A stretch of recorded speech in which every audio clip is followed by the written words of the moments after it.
Kasato Cyrus kulebera sikugwa. Say in the name of the Almighty God, solemnly affirm that I will be faithful and bear to allegiance to the Republic of Uganda, and that I will preserve, protect, and defend the Constitution. So help me God.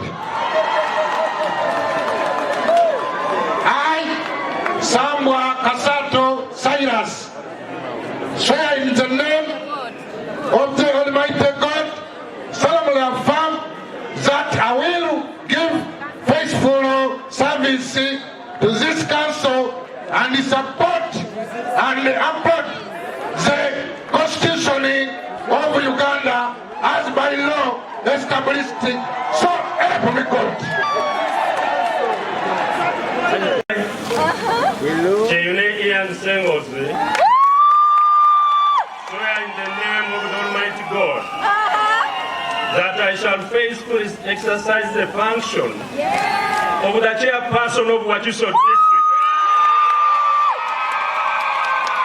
and shall uphold, preserve, protect, and defend the Constitution and observe the laws of Uganda, and that I shall promote the welfare of the people of the district Wakiso. So help me God.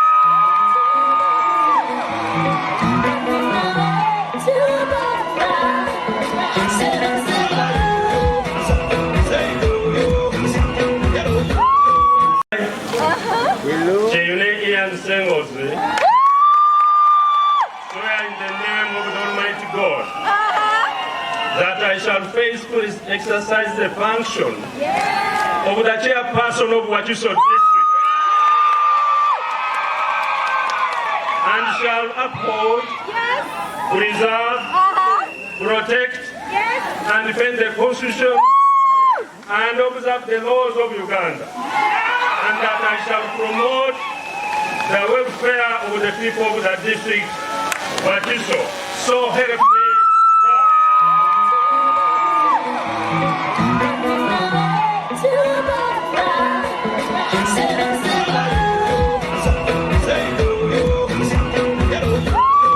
I serve Biondo, so the name of my God, someone affirmed that I will give faithful service to this council and support and uphold the Constitution of the Uganda and law established. So help me God.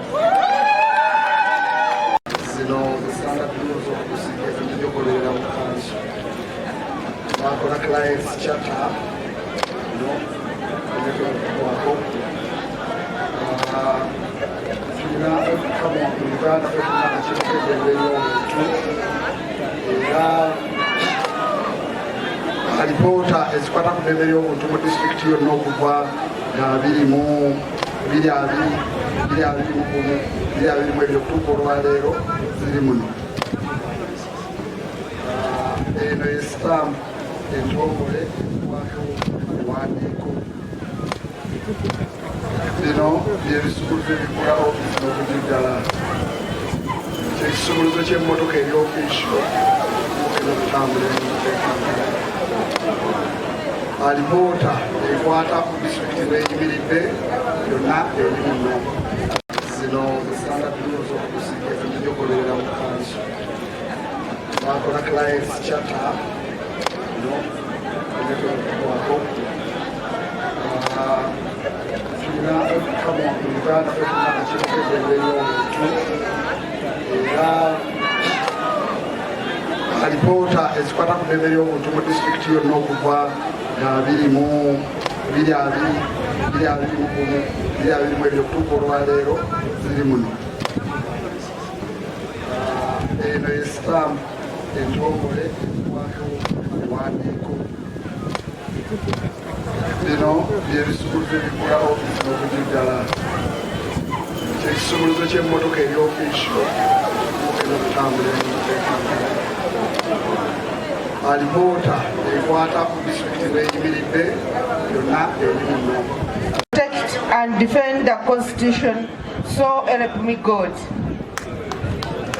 I, Namukasa Florence, swear in the name of the Almighty God, affirm that I will give faithful service to this council and support and uphold the Constitution of Uganda, I by the law established. So help me God. Protect and defend the Constitution, so help me God. I, Namukasa Florence, swear in the name of the Almighty God, affirm that I will give faithful service to this council and support and uphold the Constitution of Uganda, I by the law established. So help me God. Sookera ddala njagala okuweeyozayoza oba okwebaza abalonzi abankumba wat aba neteekamu obwesige ne bansindika ewakise n'okubakiikirira. So bannankumba mwenna batumiddeko mwebale nnyo olw'obubuuzi bwe bampa kutwaliza wamu ne Wakiso yonna ne Uganda yonna at large.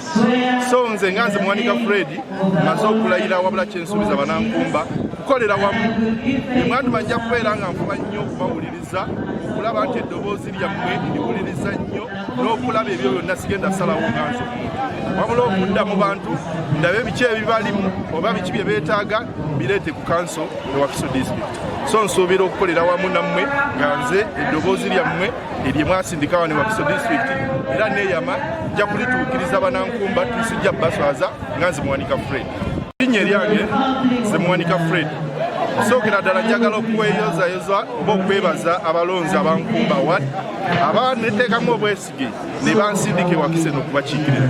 So bannankumba mwenna batumiddeko mwebale nnyo olw'obubuuzi bwe bampa kutwaliza wamu ne Wakiso yonna ne Uganda yonna at large.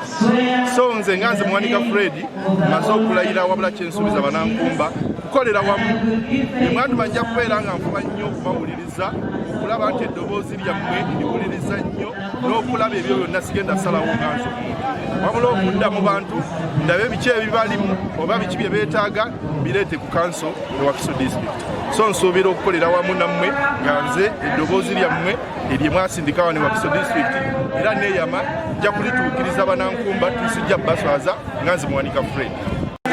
Dalosius alayidde olunaku olwaleero nga kansala wa Kasanje Town Council ab'Ensiimi bamaze okuba ebirayiro olunaku olwaleero njagala okutegeeza bannakasanje nti bafunye omukulembeze agenda okukwata ku nsonga ezibadde ziruma bannakasanje muli ebyenjigiriza muli ebyobulamu muli enguudo muli n'obutale n'okuteekateeka okulaba ng'abaana baffe bafuna ebyenjigiriza ebirungi. Bino byonna tugenda bikola okutandika leero okutuuka 2036.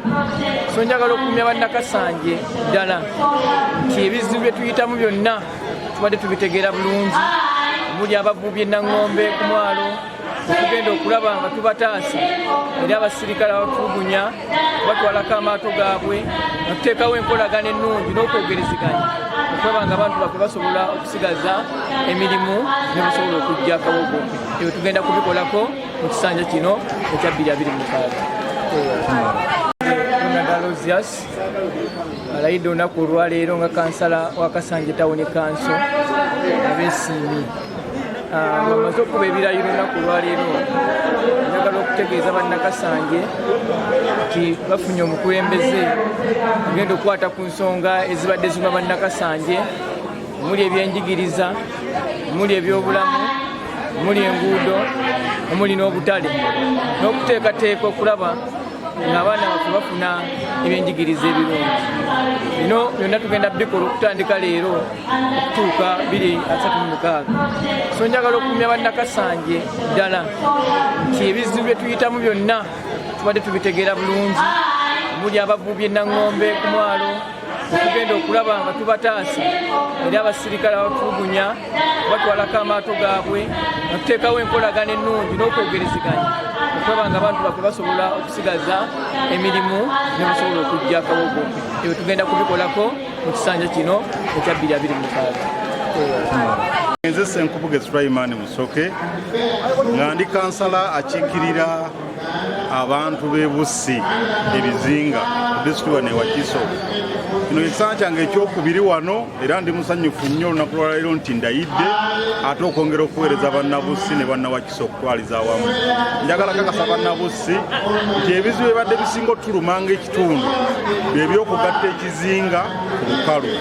Oluguudo olwo olwa Bussi Bubebbere ku mulundi guno ngenda kulwana nnyo okulaba nga disitulikiti eruteekako nnyo amaanyi lukolebwe naffe tusobole okulaba nga bye tulima bidduka mangu ne bivaayo e Bussi ate ne bijja ku lukalu tusobole okuyingiza akasente. Ngenda kubeera musaale mu byobulamu, ngenda kuba musaale mu byenjigiriza, ngenda kuba musaale mu kutumbula embeera z'abantu okulaba nti Bussi ate eddamu netutumuka. Nebaza banne Bussi okuneesiga, kakasa bulungi temwakola nsobi era wano wendi ate nga ngenda kubaweereza bulungi. Nze Ssenkubuge Sulaiman Musoke nga ndi kansala akiikirira abantu b'e Bussi ebizinga disitulikiti wano e Wakiso. Kino ekisanja kyange ekyokubiri wano era ndi musanyufu nnyo olunaku lwaleero nti ndayidde ate okwongera okuweereza bannabussi ne bannawakiso okutwaliza awamu. Njagala kakasa bannabussi nti ebizibu ebadde bisinga otulumanga ekitundu bye by'okugatta ekizinga ku lukalu. Oluguudo olwo olwa Bussi Bubebbere ku mulundi guno ngenda kulwana nnyo okulaba nga disitulikiti eruteekako nnyo amaanyi lukolebwe naffe tusobole okulaba nga bye tulima bidduka mangu ne bivaayo e Bussi ate ne bijja ku lukalu tusobole okuyingiza akasente. Ngenda kubeera musaale mu byobulamu, ngenda kuba musaale mu byenjigiriza, ngenda kuba musaale mu kutumbula embeera z'abantu okulaba nti Bussi ate eddamu netutumuka. Nebaza banne Bussi okuneesiga, kakasa bulungi temwakola nsobi era wano wendi ate nga ngenda kubaweereza bulungi.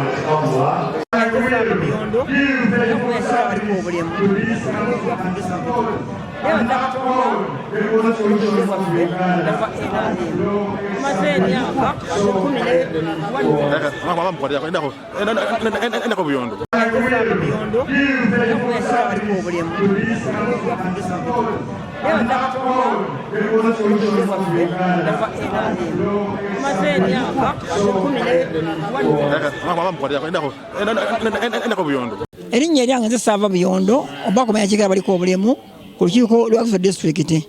Nebaza Katonda olw'ekkono lyanyongedde lyantuusizzaako ankiikirira bannange baliko obulemu. Si bakiikirira, bakiikirira nange neneekiikirira.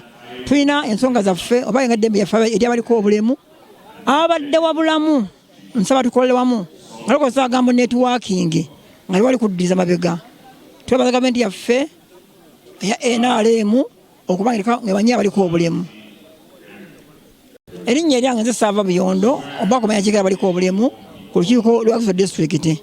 Nebaza Katonda olw'ekkono lyanyongedde lyantuusizzaako ankiikirira bannange baliko obulemu. Si bakiikirira, bakiikirira nange neneekiikirira. Tulina ensonga zaffe oba eddembe lyaffe eryabaliko obulemu abadde wabulamu nsaba tukolere wamu nga lukozesa agambo netiwakingi nga liwali kuddiriza mabega. Twebaza gavumenti yaffe eya NRM okuba ng'ebanyi abaliko obulemu. Gavumenti nayo etinta ate era ekulaakulana ku pulezidenti.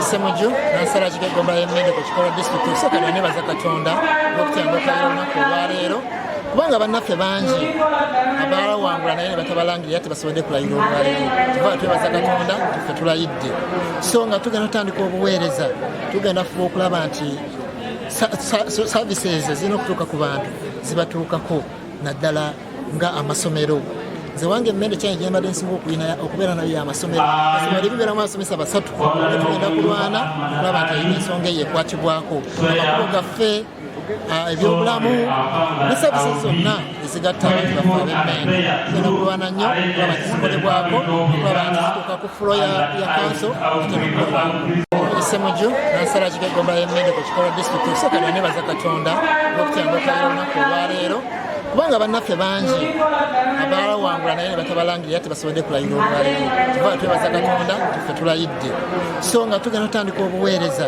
tugenda fuba okulaba nti services zirina okutuuka ku bantu zibatuukako naddala nga amasomero nze wange emmende kyange gye mbadde nsinga okubeera nayo amasomero ebibeeramu abasomesa 3 tugenda kulwana okulaba nti erina ensonga eyo ekwatibwako amakulu gaffe ebyobulamu ne services zonna ezigatta abantu baffe ab'emmende tugenda kulwana nnyo okulaba nti zikolebwako okulaba nti zituuka ku fulo ya kanso kitenokolebwako wamu nti nayo etinta ate era ekulaakulana ku president. Yes, I am Mwamula Juma, I represent workers of Wakiso district as a male workers councillor with my counterpart who is a female. And so, for me, my constituency is the whole of Wakiso. I take a note that Wakiso has probably the biggest number of workers if you compare it to any district in Uganda. So, but we have ended the whole of this term, 2021 to 2025, when there are those big rifts between the chairperson, the outgoing chairman, and the outgoing speaker, who failed to pass District Service Commission. And so in a way, we have had many of our workers, especially those working with the government, working on interim basis. Others with a lot of vacant places that could not be filled because the committee that is supposed to fill them, the District Service Commission, had failed to pass. So for me, what is going to be my main focus is to ensure that I contribute the immediate passing of the District Service Commission such that our colleagues in public service can have adequate service. We want workers of Wakiso district who are serving on interim to be confirmed. We want the vacant places, especially in the education sector, in the health sector, and other administrative sectors, to be filled. But that can only be possible when we have the District Service Commission, which had been stale for almost throughout this whole term, because the Speaker had failed to agree with the Chairman. So for me, my main push is going to be ensuring that we have a District Service Commission at the most earliest time possible. Yes, I am Mwamula Juma, I represent workers of Wakiso district as a male workers councillor with my counterpart who is a female. And so, for me, my constituency is the whole of Wakiso. I take a note that Wakiso has probably the biggest number of workers if you compare it to any district in Uganda. So, but we have ended the whole of this term, 2021 to 2025, when there are those big rifts between the chairperson, the outgoing chairman, and the outgoing speaker, who failed to pass District Service Commission. And so in a way, we have had many of our workers, especially those working with the government, working on interim basis. Others with a lot of vacant places that could not be filled because the committee that is supposed to fill them, the District Service Commission, had failed to pass. So for me, what is going to be my main focus is to ensure that I contribute the immediate passing of the District Service Commission such that our colleagues in public service can have adequate service. We want workers of Wakiso district who are serving on interim to be confirmed. We want the vacant places, especially in the education sector, in the health sector, and other administrative sectors, to be filled. But that can only be possible when we have the District Service Commission, which had been stale for almost throughout this whole term, because the Speaker had failed to agree with the Chairman. So for me, my main push is going to be ensuring that we have a District Service Commission at the most earliest time possible. Mwamula Juma nkiikirira abakozi ku Wakiso district emu ku bigenda okubeera omulamwa gwange ogw'okussaako amaanyi. 1 making sure nti Wakiso district service commission yaffe ebadde eskatidde emyaka gino gyonna olw'okulwanagana wakati wa chairman agenda ne speaker yagenda nti kivaawo. Nekyo twetaaga okuyisa district service commission mu bwangu nnyo tusobole okufuna empeereza abakozi ba gavumenti abali ku interim abali mu probation babeere nga babeera confirmed. N'ebifo ebiri vacant mu gavumenti okugeza nga mu education sector amasomero mangi nnyo tegalina bastaafu bamala, health sector abasawo bangi nnyo, amalwaliro mangi nnyo agatalina abasawo bamala, ne mu administration nti ebifo ebyo bibeera filled up tusobole okubeera ne Wakiso erina abakozi abamala efuna obuweereza obulungi. Eyagenda kubeeremu ku focus areas zange. Focus area endala Wakiso district erina budget nene nnyo eya parish development model. Ngenda kussaayo eriso ejjogi okubeera nti following okubeera nti enkola ya parish development model ekwasibwa bulungi abantu bafune ssente kuba tukimanyi nti abantu baffe banaafuna ssente kijja kutumbula emirimu gyabwe gye bakola tusobole okufuna emirimu tusobole okufuna abalina bagaziye abatalina bafune bye batandika okukola batandika okwejja mu bwavu. So nze ngaakiikirira abakozi eyo area nene nnyo nnyo nnyo nnyo. N'akasemberayo ddala ekintu kya local service tax tukizudde nti omusolo ogwo abantu batono nnyo mu Wakiso abagusasula abangi abali exempted. Ekyo twagala okussaayo amaanyi okulaba first of all waliyo fairness. Olw'okuba etteekawo eriri waliyo omusolo ogusasulibwa ogwa local service tax naye nga gubeera fair eri abantu baffe. Ate era gubeere nga guli evenly distributed, buli muntu alina ennyingiza nga asobola okubeerako ne small contribution gy'akola mu Wakiso asobole okugikola. Tuggyewo embeera ey'okuexemptingako abamu ate ng'abamu tubabinika ebinene basasulire abalala abatasasula. Eyo yagenda okubeera main focus yange mu ssanja. Mpozi n'ekintu ekirala nga kansala eyaliko Wakiso district ebadde n'obuzibu obwa land crisis era omulundi guli naleeta ekiteeso ekya kinnoomu ekya ordinance okukola ku land matters nga twagala turegulating ba land brokers, twagala turegulating enkola eya evictions ezitalina mulamwa ezitali well regulated. Etteeka eryo ne liremesebwa kubanga kanso gye twalimu obukulembeze bwa kanso bwe twalina luli eri tebwakulembeza kintu kyakuyisa ordinance. Omulundi guno ordinance eyo eya management of land mu Wakiso district ngenda kugikomyawo era nja kusaba obuwagizi bwa speaker, nja kusaba obuwagizi bwa chairman n'abalala bonna ebikwatibwako tusobole okweyamba. Kye tutayagala kwe kulaba amaziga g'abantu ba Wakiso agajja olw'okuba nga baba evictinga ku butaka n'abagagga n'abantu abalina eryanyi ly'emmundu. Twetaaga okubeera nti wabeerawo order mu mbeera ey'okumanaginga ettaka okuwa safety ne comfort abantu baffe aba Wakiso. Mwamula Juma nkiikirira abakozi ku Wakiso district emu ku bigenda okubeera omulamwa gwange ogw'okussaako amaanyi. 1 making sure nti Wakiso district service commission yaffe ebadde eskatidde emyaka gino gyonna olw'okulwanagana wakati wa chairman agenda ne speaker yagenda nti kivaawo. Nekyo twetaaga okuyisa district service commission mu bwangu nnyo tusobole okufuna empeereza abakozi ba gavumenti abali ku interim abali mu probation babeere nga babeera confirmed. N'ebifo ebiri vacant mu gavumenti okugeza nga mu education sector amasomero mangi nnyo tegalina bastaafu bamala, health sector abasawo bangi nnyo, amalwaliro mangi nnyo agatalina abasawo bamala, ne mu administration nti ebifo ebyo bibeera filled up tusobole okubeera ne Wakiso erina abakozi abamala efuna obuweereza obulungi. Eyagenda kubeeremu ku focus areas zange. Focus area endala Wakiso district erina budget nene nnyo eya parish development model. Ngenda kussaayo eriso ejjogi okubeera nti following okubeera nti enkola ya parish development model ekwasibwa bulungi abantu bafune ssente kuba tukimanyi nti abantu baffe banaafuna ssente kijja kutumbula emirimu gyabwe gye bakola tusobole okufuna emirimu tusobole okufuna abalina bagaziye abatalina bafune bye batandika okukola batandika okwejja mu bwavu. So nze ngaakiikirira abakozi eyo area nene nnyo nnyo nnyo nnyo. N'akasemberayo ddala ekintu kya local service tax tukizudde nti omusolo ogwo abantu batono nnyo mu Wakiso abagusasula abangi abali exempted. Ekyo twagala okussaayo amaanyi okulaba first of all waliyo fairness.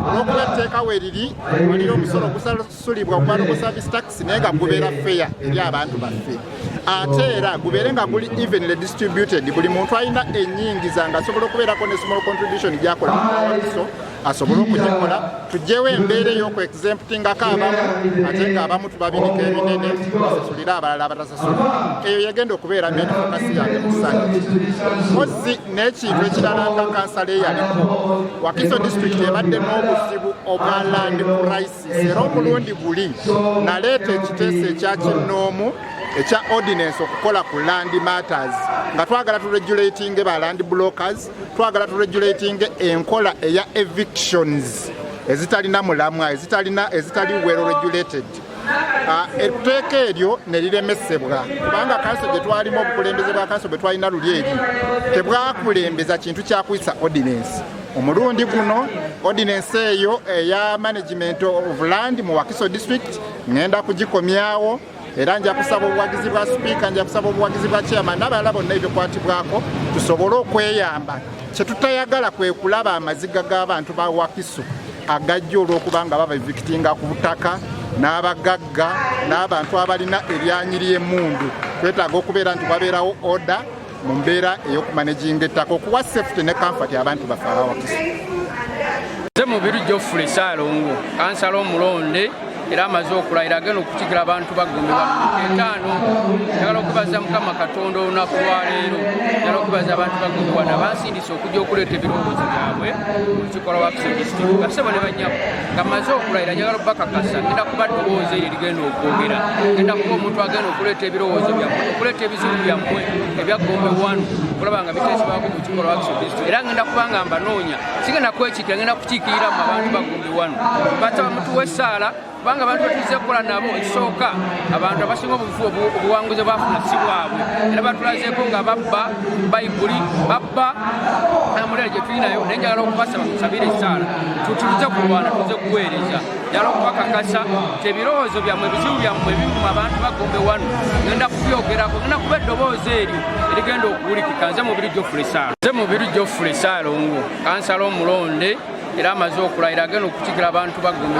etaano njagala okubaza Mukama Katonda olunaku lwaleero njagala okubaza abantu bagombe wano abansindise okujja okuleeta ebirowoozo byabwe mu lukiiko lwa Wakiso district basebo ne bannyabo nga maze okulayira njagala okubakakasa ngenda kuba ddoboozi eryo erigenda okwogera ngenda kuba omuntu agenda okuleeta ebirowoozo byammwe okuleeta ebizibu byammwe ebyagombe wano okulaba nga biteesebwako mu lukiiko lwa Wakiso district era ngenda kuba nga mbanoonya sigenda kwekiikira ngenda kukiikiriramu abantu bagombe wano basaba mutuwe essaala kubanga abantu batulize kukola nabo ekisooka abantu abasinga obuwanguzi bafuna si bwabwe era batulazeeko nga babba bayibuli babba amulera gye tulinayo naye njagala okubasaba musabire essaala tutulize kulwana tulize kuweereza njagala okubakakasa nti ebirowoozo byammwe ebizibu byammwe ebimu abantu bagombe wano ngenda kubyogerako ngenda kuba eddoboozi eryo erigenda okuwulikika nze Mubiru Geoffrey Ssaalongo. Of Mubiru Geoffrey, they now fully confirmed and swear in the elected council of Gombe 1.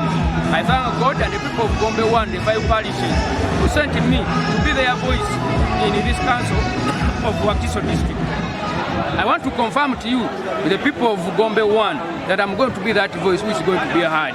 I'm going to present your problems, I'm going to present your views. I'm not going to present myself, but your views, your problems are what I'm going to present in Wakiso District Council. Thank you very much. Of Mubiru Geoffrey, they now fully confirmed and swear in the elected council of Gombe 1. I thank God and the people of Gombe 1, the 5 parishes, who sent me to be their voice in this council of Wakiso district. I want to confirm to you, the people of Gombe 1, that I'm going to be that voice which is going to be heard. I'm going to present your problems, I'm going to present your views. I'm not going to present myself, but your views, your problems are what I'm going to present in Wakiso District Council. Thank you very much. Nze Engineer Mulindwa Vincent, ngambadde kansala wano emyaka 10, nakomyewo ekisanja kino. Mu likodi yange sinaamu lwe nali nensimbewo ne bampangula wadde bokisi emirundi esatu gye nnondeddwa. Nekyakusaalirwa nti abantu engeri gye balangiriramu abantu bwe babimanya, buli muntu alowooza ataafuna mukisa ogwo okumulangira ku kifuba alowooza alina kukwakula bikwakkule naye nze ekibiina kyange ekya NUP kyansindika nga nina okulwanirira okunoonya akalulu okukakuuma n'okukalwanirira era nenangirirwa ekikakasa omuntu nti alangiriddwa ebya declaration form okuva mu electoral commission kyanaku nnyo okulaba abantu abatali mu nsa tosobola okuba nga tolina declaration form tolina diana form zo toli mu gazeti naye ngaolowooza okyasobola okukwakula obuki naye ndowooza abantu abamu baagala okukolera erinnya ku balala ndowooza kati yafunyemu etutumu tyasobodde okwagala okusomooza omuntu ow'ekikanganze Mulindwa Vincent.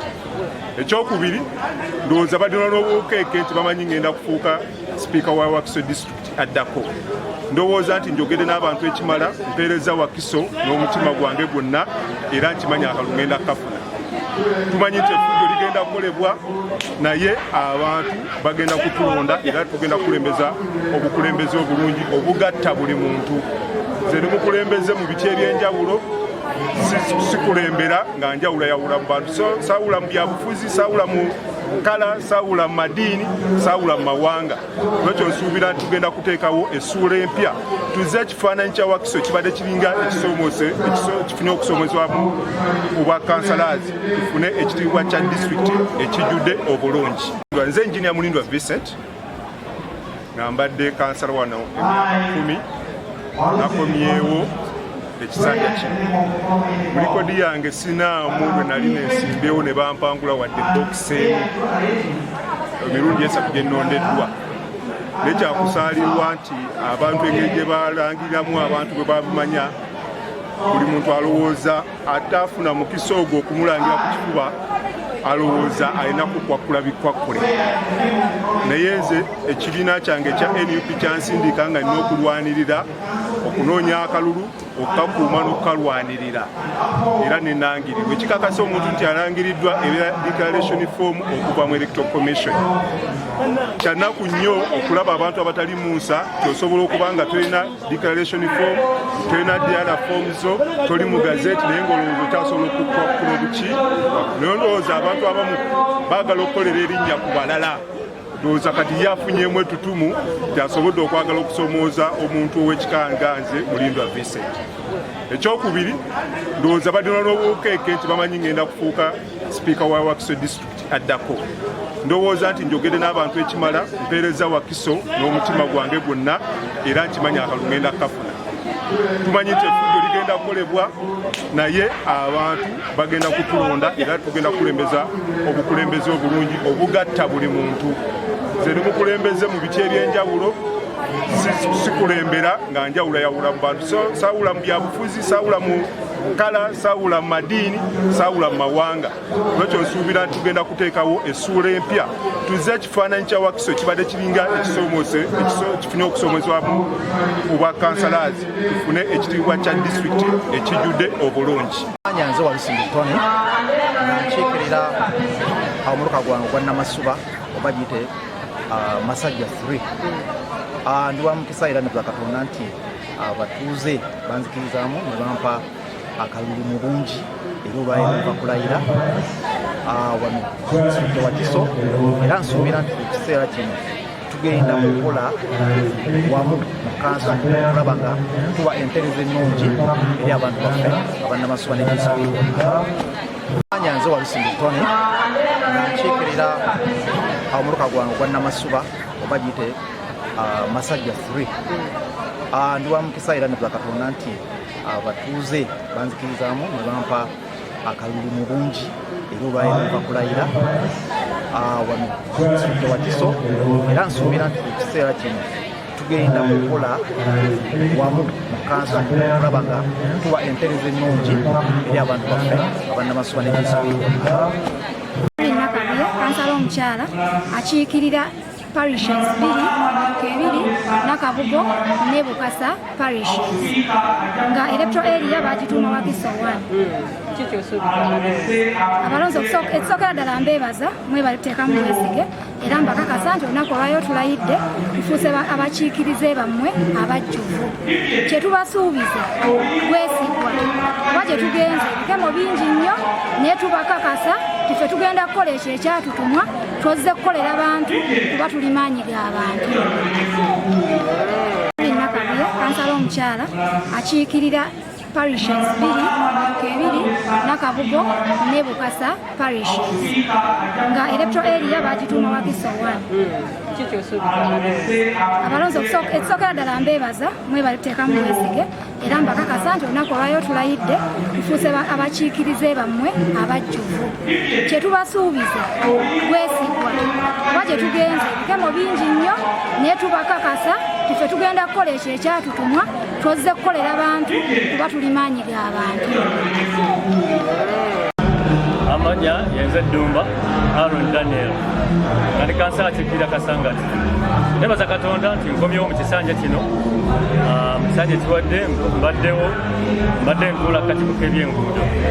Tulina ensonga tulina enguudo ze tuteesezzaako naddala mu Greater Kampala Metropolitan Areas ng'essawulo tezinnatandikibwako naye enguudo ziri mu pipeline era kati ke mmaze okulayira awo wentandikira enguudo zonna eziri mu pipeline okulaba nga tuzirwanirira zikolebwe nga mwotwalidde n'olwange olw'ekabubbu oluva emanyangwa paka kabubbu n'endala zonna tugenda kulwana okulaba nga zikolebwa era tugenda kulondoola nnyo sente bwe ziba zaatuuka zisikatiddewa kubanga enguudo ezo zaali zakutandika mwaka guwedde tezatandika zayingidde mu mwaka guno tutuuse mu makati g'omwaka era tebannazitandikako natugenda kulinda financial year negenda otutandika mu July bwe tugenda otutandika okulwana ennyo tukimanyi sente zazze sente z'enguudo ezo weeziri kati tugenda kulwanya abakulu bano okulaba nga batandika okukola emirimu era tugenda kulondoola n'enkozesa ya sente ezo okulaba nga tezibula.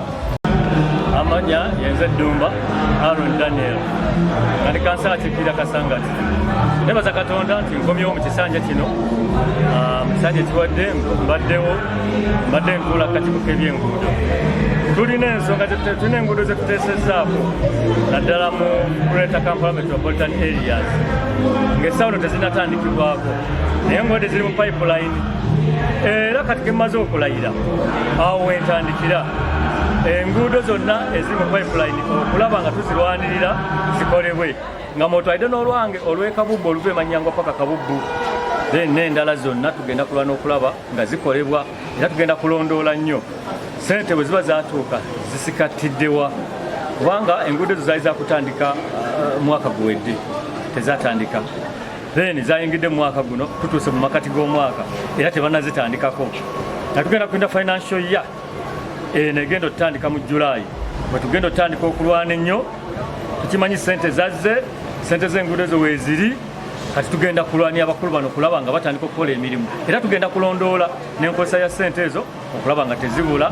Nze ndi wa Katabi Town Council mu division bayita Katabi 2 era nze omukiise alayidde kati bimu ku ebyo byengenda okutandikirako ekisooka kugatta abantu kuba tubaddemu n'enjawukana we tufiiridde mu kalulu naye bwe tuba twawukanye tetusobola kuweereza abantu so kati ngenda gezako okulaba nti pati zonna nzigatta enjuyi zombi oba oli wa NUP oba oli wa NRM oba oli wa pati ekisinga obukulu kwegatta tusobole okukola kugenda mu maaso.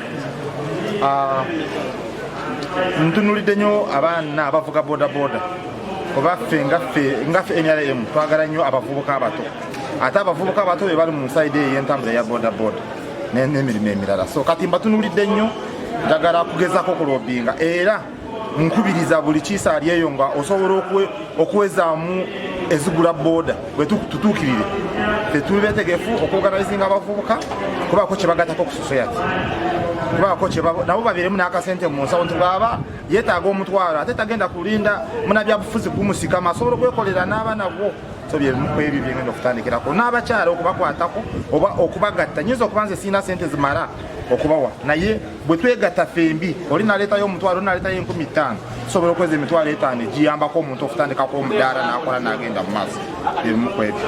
Nze ndi wa Katabi Town Council mu division bayita Katabi 2 era nze omukiise alayidde kati bimu ku ebyo byengenda okutandikirako ekisooka kugatta abantu kuba tubaddemu n'enjawukana we tufiiridde mu kalulu naye bwe tuba twawukanye tetusobola kuweereza abantu so kati ngenda gezako okulaba nti pati zonna nzigatta enjuyi zombi oba oli wa NUP oba oli wa NRM oba oli wa pati ekisinga obukulu kwegatta tusobole okukola kugenda mu maaso. ntunulidde nnyo abaana abavuga bodaboda kuba ffe ngaffe NRM twagala nnyo abavubuka abato ate abavubuka abato be bali mu nsaidi ey'entambula ya bodaboda n'emirimu emirala so kati mbatunulidde nnyo njagala kugezako kulobinga era nkubiriza buli kiisaali eyo nga osobola okuwezaamu ezigula boda bwe tutuukirire tetuli betegefu okuorganizinga abavubuka kubaako kye bagatako ku society kubaako nabo babeeremu n'akasente mu nsawo nti bwaba yeetaaga omutwalo ate tagenda kulinda munabyabufuzi kumusikama asobola okwekolera n'abaana bo so byemu ku ebyo byengenda okutandikirako n'abakyala okubakwatako oba okubagatta nyinza okuba nze siina sente zimala okubawa naye bwe twegatta fembi oli naleetayo omutwalo naleetayo 15,000 sobola okweza emitwalo 5 giyambako omuntu okutandikako omudaala n'akola n'agenda mu maaso byemu ku ebyo. Yenze Namuddu Keeti jjinja lya mu mazzi lityankuba nga Mukama nze bwe yasobozesa okuba nga nziramu okukiikirira Ndejje Division ku disitulikiti y'e Wakiso ate olw'ekisa kya Katonda ekisanja kino kye ngenda okumalako yenze abadde sekuritale oba minisita w'ebyobutonde bw'ensi obugagga obw'omu ttaka ebyontobazi byonna ebyobutale era mbasuubiza nga Honorable Dr. Matya Lwanga-Bwanika omubadde mumanyi nti mulwanirizi wa butonde bwansi era nze musibirira era sigenda kumutiririra wakomye wengendo okubanga nange ntandikira n'okunywereza ddala okubanga tulaba nti obutonde bw'ensi mu Wakiso district tebutataganyizibwa nga tulaba nti omunene bamugambako kyekimu n'omutono nga mu district mubaamu baana na byana so nga Uganda okutwaliza wamu ne district yaffe eya Wakiso nga nze minisita wammwe ow'obutonde bw'ensi mbagamba nti sijja kubatiiririra ngenda kusigala nga mbaweereza kubanga obutonde bwe bulamu bwe twonoona obutonde tuba twonoonye bulamu bwaffe so ng'olwaleero ndayidde okuddamu okutuula ate mu ntebe okuweereza bannawakiso ndi mwesiimu nnyo eri abantu ba Ndejje Division ne Ssaabagabo Makindi okutwalira awamu era nga nsaba Mukama abanjagalire abankumire nanga mpa obulamu obulungi bisobole okuweereza ekisanja kino mu mazima n'obwenkanya nga Mukama ye mubeezi wange.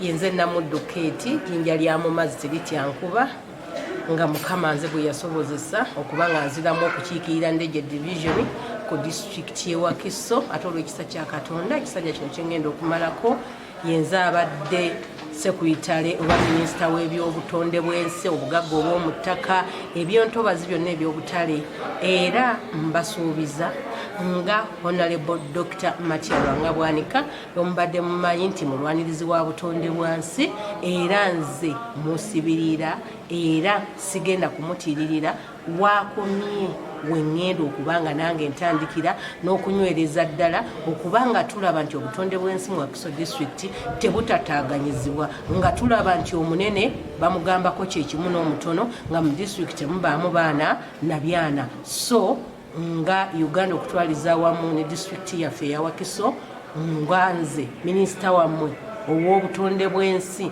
mbagamba nti sijja kubatiiririra ngenda kusigala nga mbaweereza kubanga obutonde bwe bulamu bwe twonoona obutonde tuba twonoonye bulamu bwaffe so ng'olwaleero ndayidde okuddamu okutuula ate mu ntebe okuweereza bannawakiso ndi mwesiimu nnyo eri abantu ba Ndejje Division ne Ssaabagabo Makindi okutwalira awamu era nga nsaba Mukama abanjagalire abankumire nanga mpa obulamu obulungi bisobole okuweereza ekisanja kino mu mazima n'obwenkanya nga Mukama ye mubeezi wange. Nze Dr. Barnabas Sekawu nga nkiikirira omuluka gw'ekyaliwajja 1 nga kansala ow'LC5 mu disitulikiti ya Wakiso. Olunaku lwayo tulayidde nsooka okwebaza Mukama Katonda olw'okuwa ekisa ng'ayita mu bantu ab'ekyaliwajja.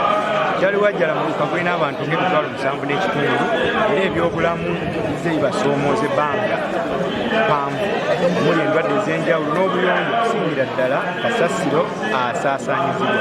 Kyaliwajja abantu bamu basasula omusolo munene naye oluusi tebatera kulaba sente zaabwe zebasasula misolo gye zibaddamu.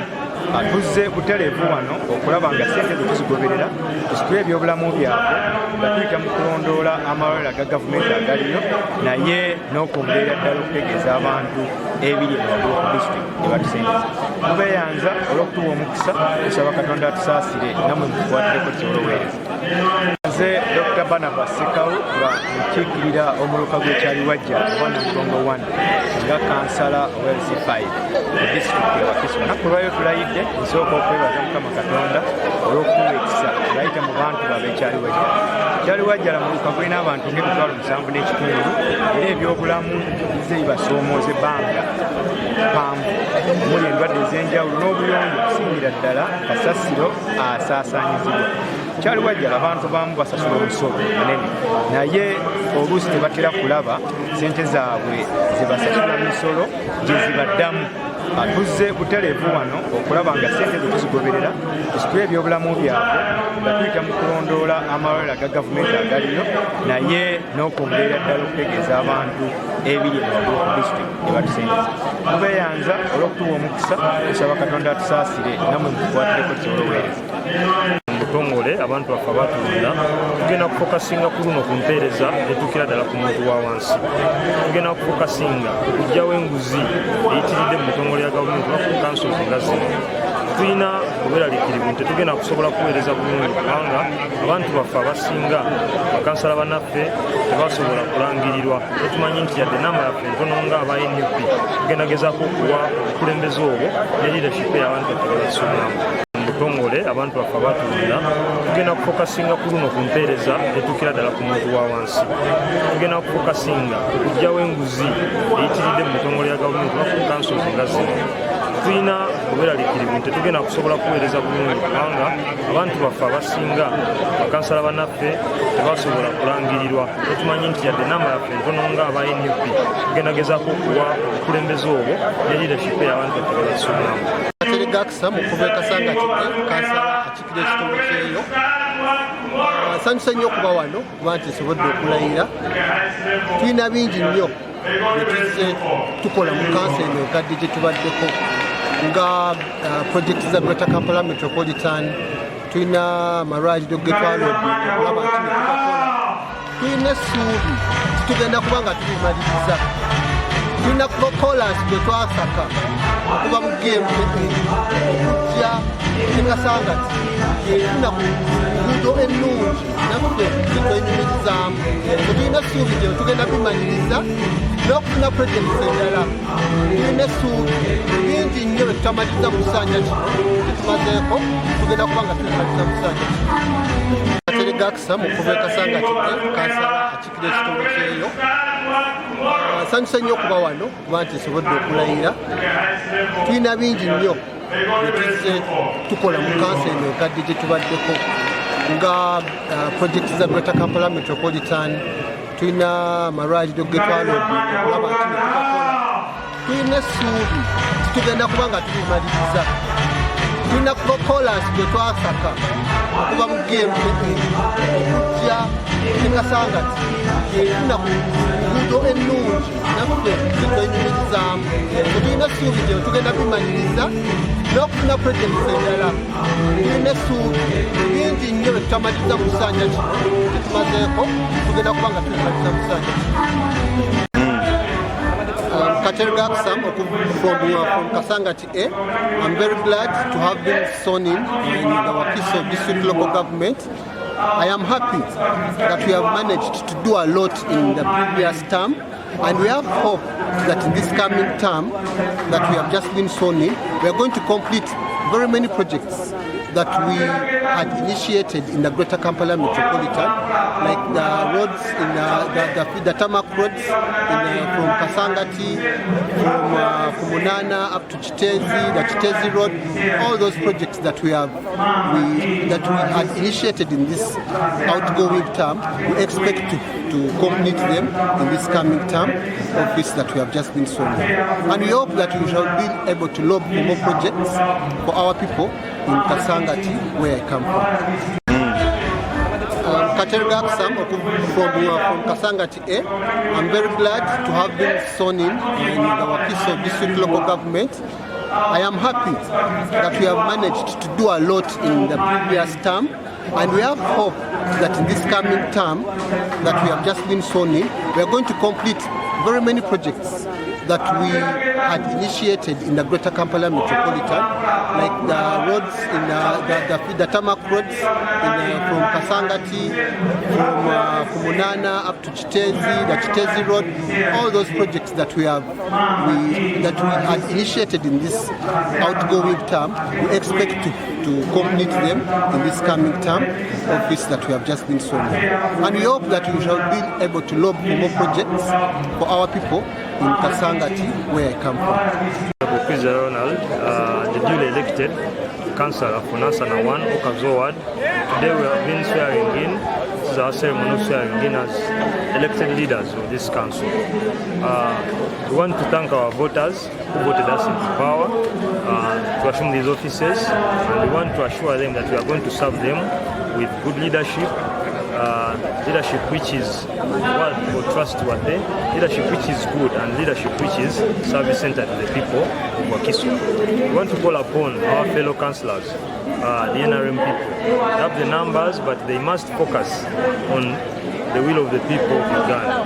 We are very aware that many of them didn't acquire these offices by the mandate of the people, but we want to call upon them to make sure that they respect the ideas or the will of the people of Wakiso. Kwiza Ronald, the duly elected councillor for Nansana 1, Okazo Ward. Today we have been swearing in. This is our ceremony swearing in as elected leaders of this council.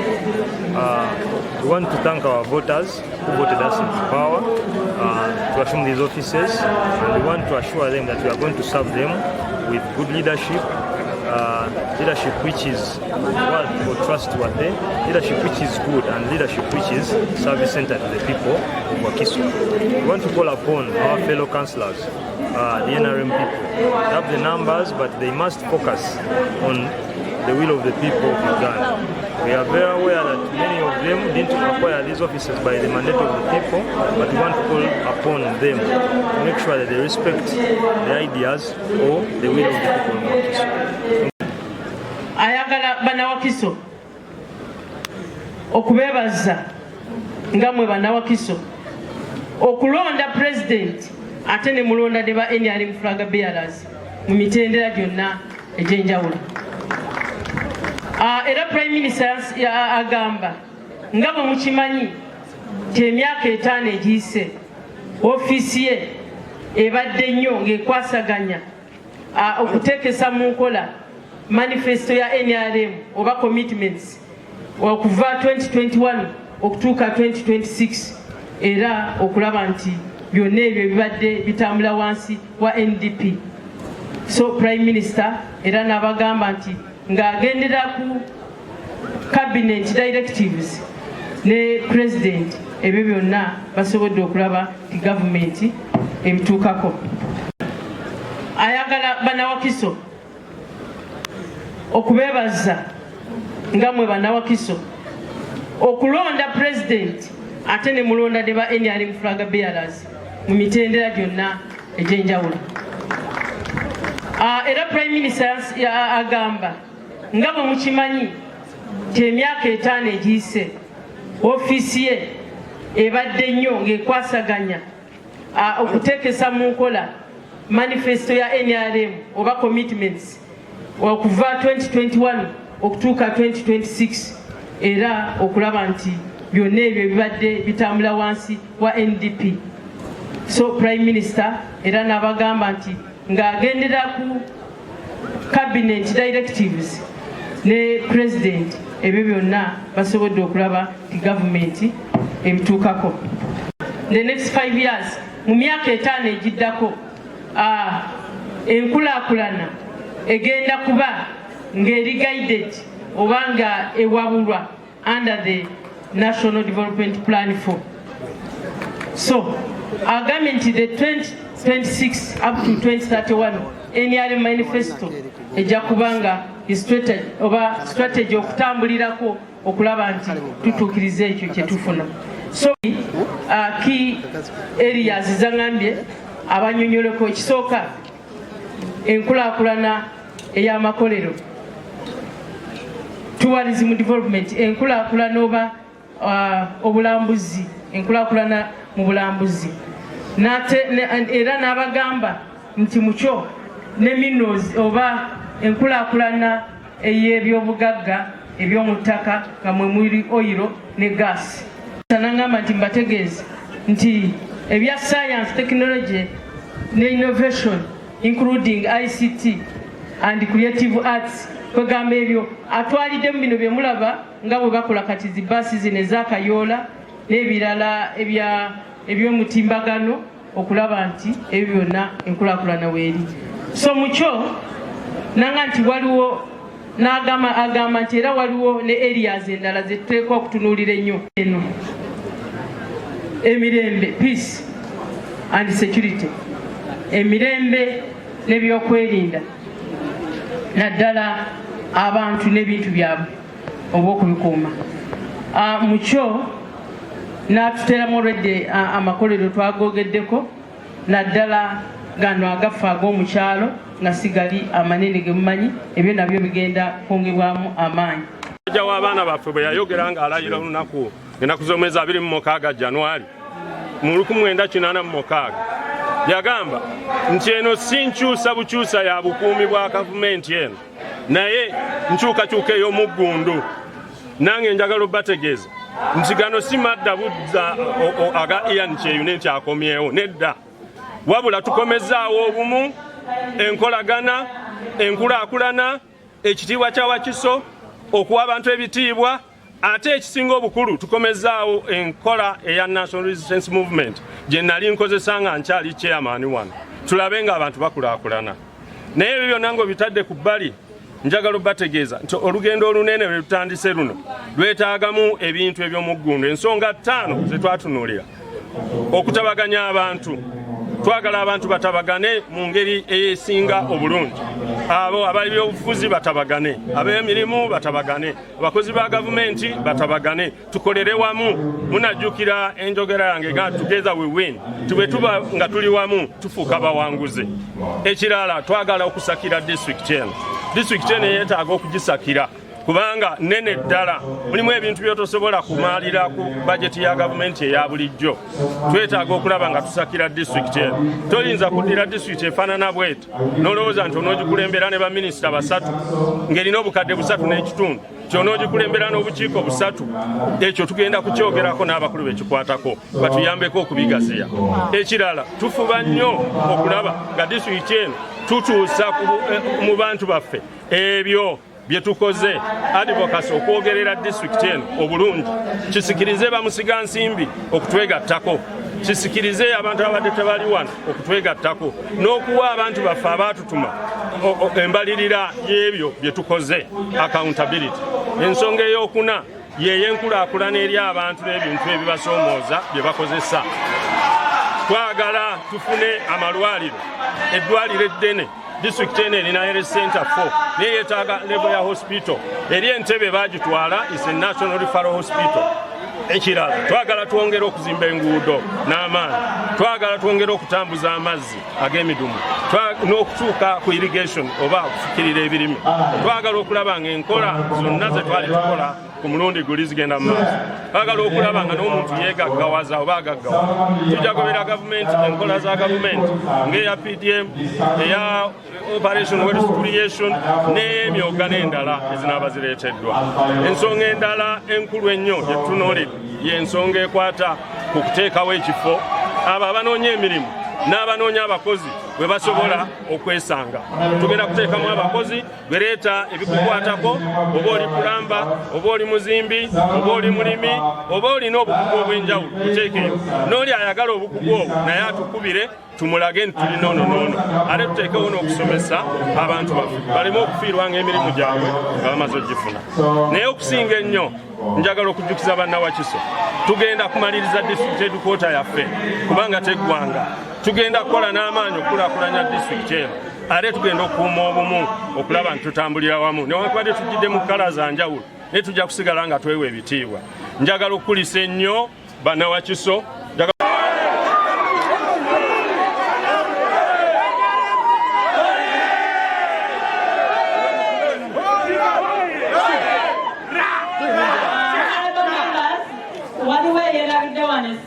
But you have some evidence.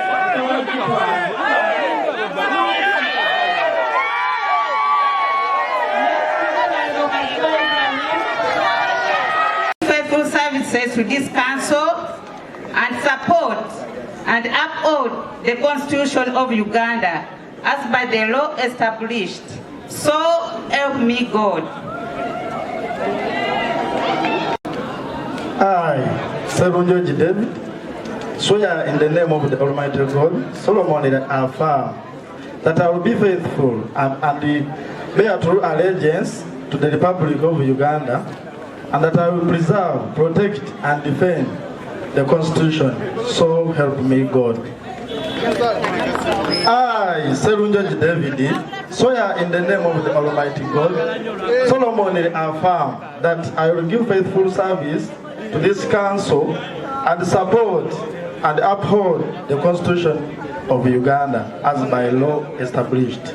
So help me God. Faithful services to this council and support and uphold the Constitution of Uganda as by the law established. So help me God. I, Nabukalu Flavia, swear in the name of the Almighty God that I will be faithful and bear true allegiance to the Republic of Uganda, and that I will preserve, protect, and defend the Constitution. So help me God. I, Nabukalu Flavia, swear in the name of the Almighty God that I will give faithful service to this council and support and uphold the Constitution of Uganda as by law established. So help me God. I, Nabukalu Flavia, swear in the name of the Almighty God that I will be faithful and bear true allegiance to the Republic of Uganda, and that I will preserve, protect, and defend the Constitution. So help me God. I, Nabukalu Flavia, swear in the name of the Almighty God that I will give faithful service to this council and support and uphold the Constitution of Uganda as by law established. So help me God. I, Serunjoji David, swear in the name of the Almighty God, solemnly affirm that I will be faithful and bear true allegiance to the Republic of Uganda, and that I will preserve, protect, and defend the Constitution. So help me God. I, Serunjoji David, swear in the name of the Almighty God, solemnly affirm that I will give faithful service to this council and support and uphold the Constitution of Uganda as by law established. So help me God.